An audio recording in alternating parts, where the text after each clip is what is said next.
भारतातील काँग्रेस नंतरचा सर्वात जुना राजकीय पक्ष कोणता? अनेकांना माहित नसलेला पण देशाच्या राजकारणात खोलवर ठसा उमटवणारा तो म्हणजे कम्युनिस्ट पार्टी ऑफ इंडिया म्हणजेच CPI।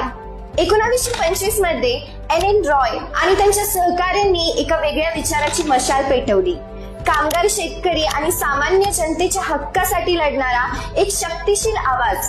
हे फक्त राजकीय पक्ष नव्हते, ही होती एक चळवळ, समतेची, सन्मानाची आणि शोषणाविरुद्धच्या संघर्षाची। CPIच्या नेतृत्वाखाली अनेक ऐतिहासिक आंदोलनं झाली। गिरणी कामगारांचा हक्क, भूमिहीन शेतकऱ्यांसाठीचा लढा, कष्टकरी महिलांसाठीचा आवाज आणि संसदेतून लोकशाहीचा पक्षकार ठरणं। स्वातंत्र्यानंतर CPIने संसदेमध्ये देखील महत्वाची भूमिका बजावली। भूपेश गुप्ता आणि इंद्रजीत गुप्ता यांसारख्या नेत्यांनी लोकहितासाठी आवाज बुलंद केला। काळ बदलला, त्यांचं राजकारण बदललं, पण CPIचा विचार आजही जिवंत आहे। श्रमिकांचे हक्क, समतेचा लढा आणि एका सामाजिक दृष्ट्या न्याय भारत यासाठी CPI आजही झगडतोय। काँग्रेस नंतरचा सर्वात जुना राजकीय पक्ष तुम्हाला माहिती होता का? कमेंट मध्ये सांगा। आणि तुम्ही जर पॉलिटिक्सशी जोडलेले असाल तर indialeaders.com या वेबसाईटवर रजिस्ट्रेशन चालू झाले आहे। लिंक बायो मध्ये दिली आहे। लगेच जाऊन रजिस्टर करा आणि इंडिया लीडर्सला फॉलो करा।